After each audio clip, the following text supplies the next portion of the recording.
The air is thick with smoke and the iron stench of blood.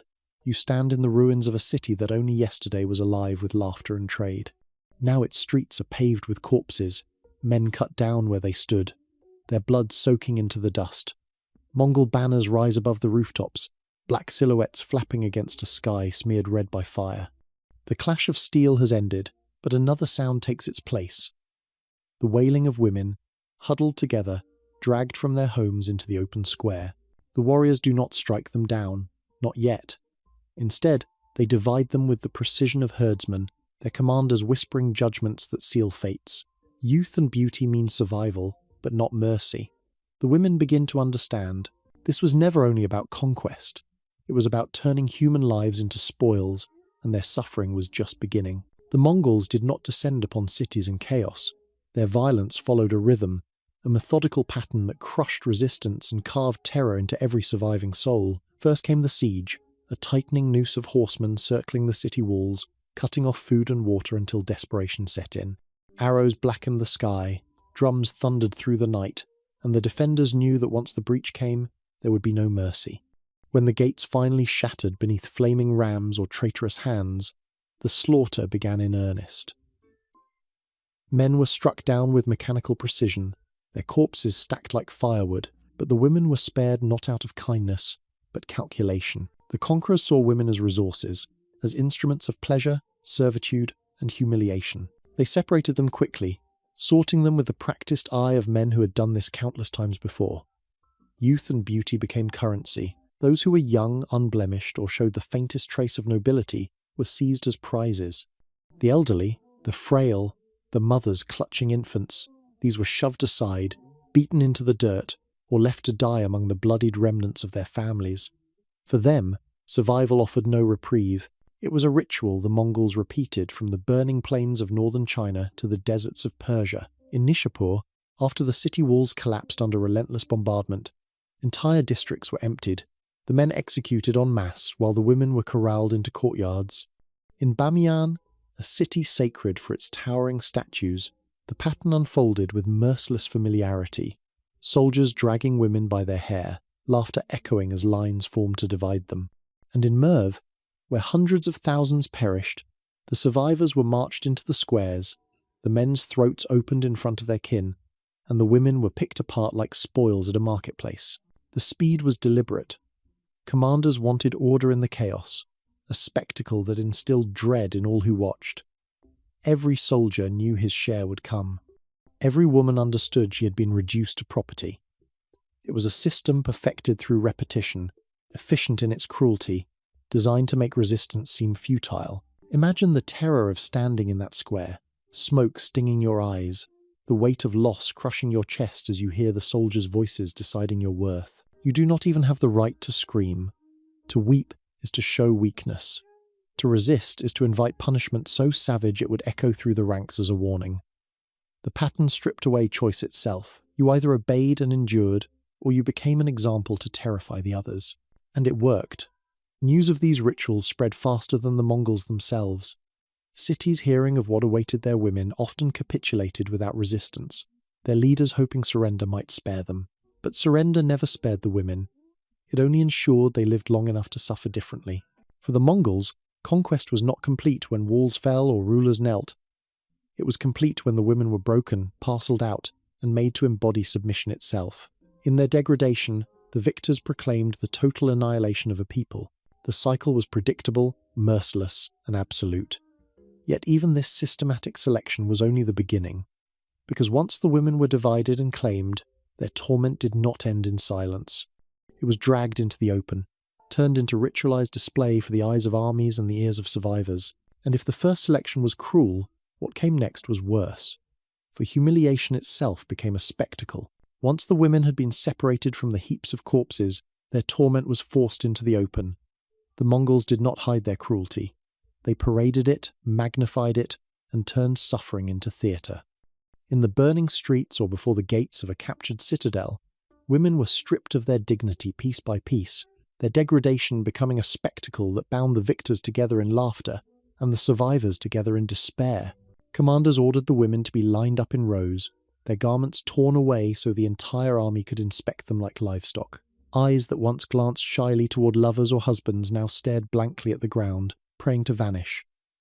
Soldiers circled them, jeering, prodding, mocking. They pulled at hair, pinched flesh, barked cruel jokes in tongues the women barely understood but felt in their bones. There was no privacy, no shelter from the gaze of thousands. Mothers were dragged from daughters, their screams cut short by fists or the flat of a blade. Daughters reaching for their mother's arms were yanked away, shoved into groups by age and desirability. The elderly who could not stand were kicked into the dirt, spat upon, sometimes beaten to death for the amusement of the crowd.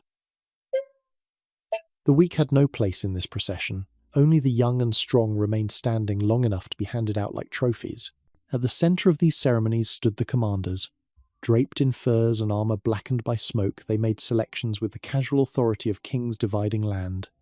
A gesture of the hand could mark a woman's entire future concubine, servant, or discarded refuse.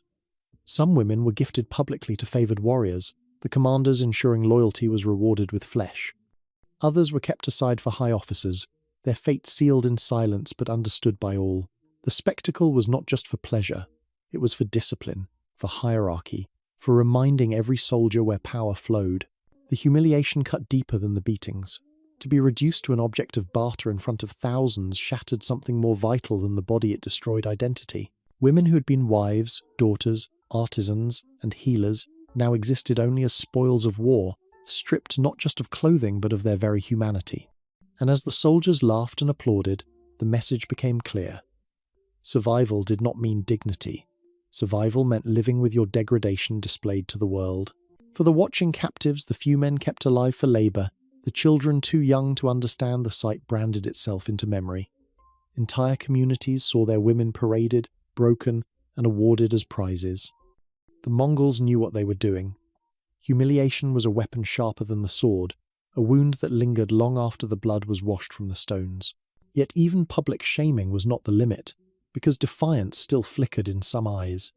There were women who screamed, who struck, who tried to claw back their freedom even in chains. And for those who resisted, the Mongols reserved punishments more savage than the crowd could ever imagine.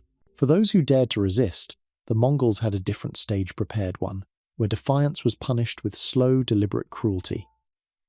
The public humiliation of women was only a prelude.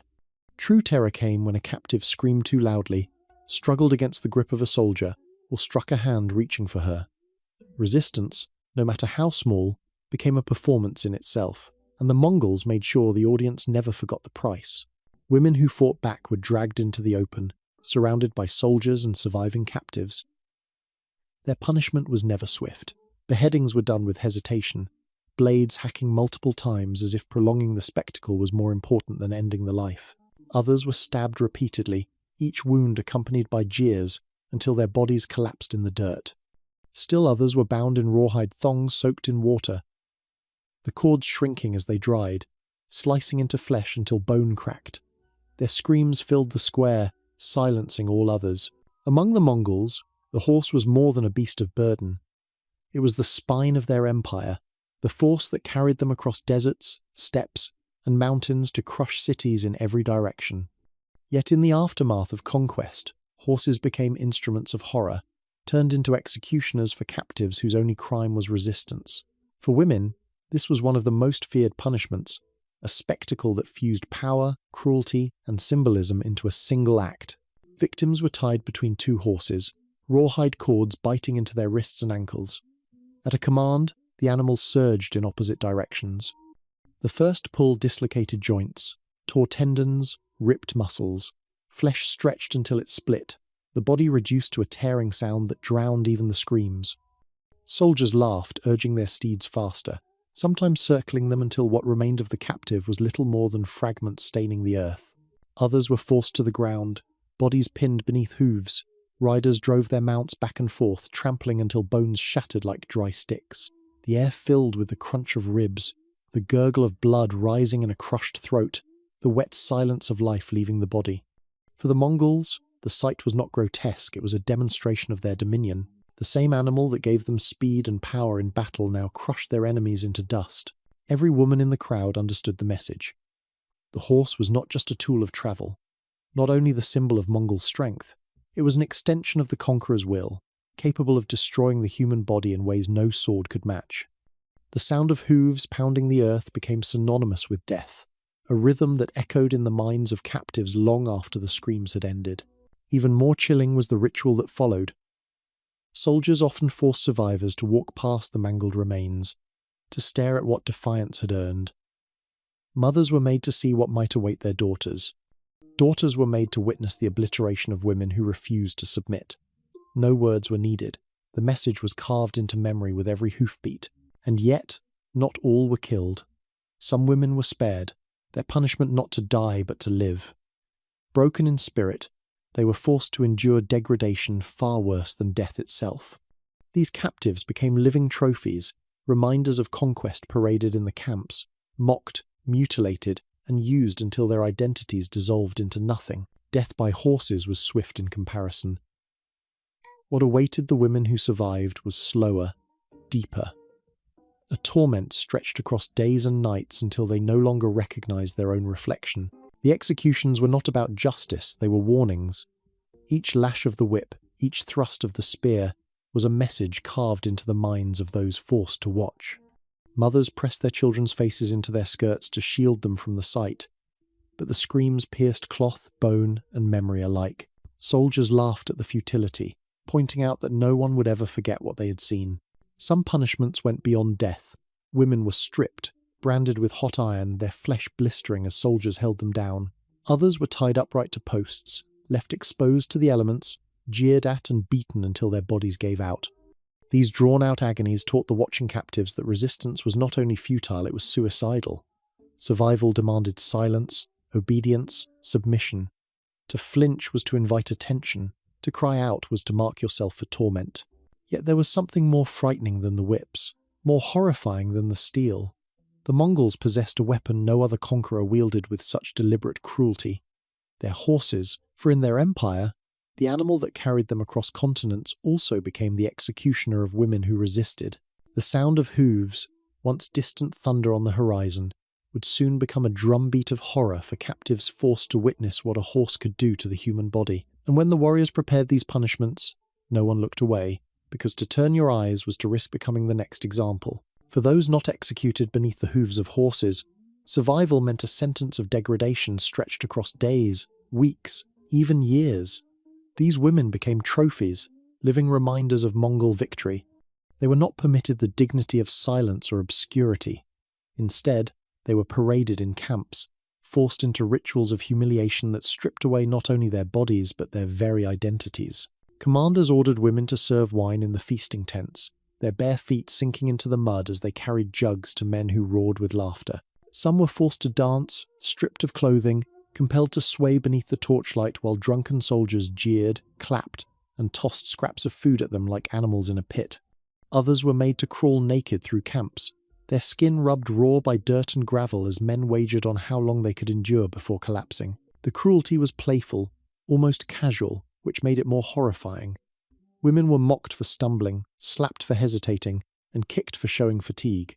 Soldiers competed for the most creative humiliations, wagering livestock or plunder on who could provoke the loudest cries. The camps echoed with laughter at suffering, as if pain itself were entertainment. Yet not all degradation was fleeting. Some women were deliberately mutilated, their noses sliced away, their ears hacked off, or their breasts cut and left to bleed. These disfigured captives were sometimes sent back among the survivors, symbols of what awaited any who dared to resist, walking reminders of Mongol cruelty. Others were kept alive within the camp, paraded daily as broken spectacles whose very presence reminded everyone that survival could be worse than death. For the captives, existence became a paradox. To submit was to live, but life itself had become a cage built of shame. Each day brought new torments, new commands barked from men who saw them as nothing more than flesh to be consumed, mocked, and discarded. Each night echoed with sobs that the soldiers silenced with fists or worse. The most haunting truth was that survival meant becoming a warning. Every woman forced to endure these humiliations carried her suffering publicly, not privately. She was made to embody submission, her degradation displayed for others to witness, so that despair settled across the entire captive population. The Mongols knew that one broken woman could break an entire city, and yet even this was not the final stage of torment. Because for many, the nightmarish days in the camp were only a prelude to an even harsher fate. Once the soldiers had their fill, once the commanders had taken their chosen trophies, the rest of the women were bound in chains, driven from the smouldering ruins of their homes, and forced onto the long marches that carried them into slavery. The road ahead was harsher than anything endured within the camp. Hunger, exhaustion, and endless miles would kill many before they ever reached the markets where their bodies would be sold like cattle. And those who survived would learn that survival did not mean freedom, it meant erasure. When the camps had exhausted their cruelty, the women who remained alive were herded together, bound in chains or ropes, and driven from the ruins of their cities. Behind them smouldered the ashes of their homes, the cries of the dead still echoing in the dust. Ahead lay a road of exhaustion, hunger, and endless humiliation. Survival meant walking, step after step, across landscapes as merciless as their captors. The marches stretched for weeks. Across deserts, the wind scoured flesh with grit until lips cracked and eyes bled with dryness. Across mountains, frozen air bit into lungs, the women stumbling barefoot through snow, their thin garments clinging to skin damp with sweat and frost. Those who fell behind were beaten until they staggered forward again, or else executed on the roadside, their corpses abandoned to the crows. The weak were cut down without hesitation. The column never slowed. Food was scarce by design. Soldiers fed themselves first, tossing scraps to captives as if feeding animals. Many women starved silently, sharing what little they could with daughters or sisters, their own bodies wasting away. Thirst killed faster than hunger. Streams were crossed but not always shared. Some women drank from muddy puddles, desperate enough to lap water fouled with blood. Disease spread quickly. Exhausted bodies collapsed under fever, coughing blood onto the frozen earth. The Mongols showed no concern. The sick were often executed on the spot, their heads split open or throats slashed, their corpses left as warnings to the living that weakness would not be tolerated. The march itself became a trial designed to winnow the captives, ensuring only the strongest survived to reach the markets. At last, those who endured arrived in distant cities, Samarkand, Bukhara, Baghdad, where markets waited like open mouths. Here, women were presented to merchants, nobles, and slave traders. Their value was assessed as one might assess livestock, the strength of their limbs, the smoothness of their skin, the shape of their faces. Virginity increased price. Youth was coveted. Mothers were separated from children, the young sold one way, the old another. Chains clinked as human lives were tallied in coin. The destinations varied. Some women were purchased as concubines, forced into harems where they were stripped of their names and compelled to serve the desires of men who saw them as possessions. Others were sold to brothels, their bodies consumed night after night until they broke beneath the weight of use. A few were sent as slaves into households, bearing burdens of labour until their backs bent permanently. No matter the outcome, none were ever free again. The cruelty of the march lingered in their bodies long after chains were removed. Many never recovered from the starvation, the frostbite, the endless miles, but even worse than the physical scars was the erasure that awaited them. For once sold into slavery, their identities dissolved. They no longer belonged to their city, their family, or even themselves. They became anonymous property, fragments of conquered peoples scattered across the empire, and that was the final horror. Because survival did not mean salvation. It meant the loss of everything: name, home, memory. What began with fire and sword ended with silence and oblivion. But the Mongols were not satisfied with destroying flesh alone. They reached deeper, obliterating memory itself, until even the voices of the conquered women were erased from history.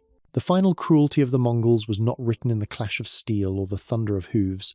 It was quieter, slower, and more devastating. It was the erasure of identity, the deliberate destruction of memory itself. For the women who survived conquest, humiliation, and slavery, even their names were stripped away until nothing remained of who they once were. In slave markets, captives were given new names, or none at all. Languages were forbidden, dialects mocked, prayers silenced. A woman from Nishapur or Bamiyan might awaken years later in a distant city, her native tongue fading from disuse, her children speaking only the language of her captors. Generations disappeared into anonymity, their heritage dissolved like smoke in the wind. What the sword had not killed, the silence consumed. Religion offered no refuge. Temples and mosques were toppled, priests and monks slaughtered. sacred texts burned in streets already black with soot. Women forced into foreign households abandoned their faiths not by choice but necessity, adopting the gods of their owners to survive. Each conversion severed another tie to the past, until entire cultures vanished beneath layers of enforced submission. Cities once vibrant with song and trade became graveyards of memory. In Nishapur, chronicles tell of hundreds of thousands slain, with the women dispersed so completely that the lineage of families dissolved in a single generation. Bamiyan's women vanished into slavery, leaving behind only the hollowed mountains where their statues had stood. Merv, once called the mother of cities, was reduced to silence so complete that centuries later, travellers could not find enough survivors to tell its story. This was more than conquest. It was annihilation, not just of bodies but of voices. The Mongols understood that killing men destroyed armies, but breaking women destroyed futures. By turning them into slaves, concubines, and nameless property, they ensured that the bloodlines of entire peoples would be severed, their memories carried only in whispers that grew fainter with each passing year. For the women themselves, survival became a kind of living death. They lived on, but not as daughters of their cities, not as mothers of their people.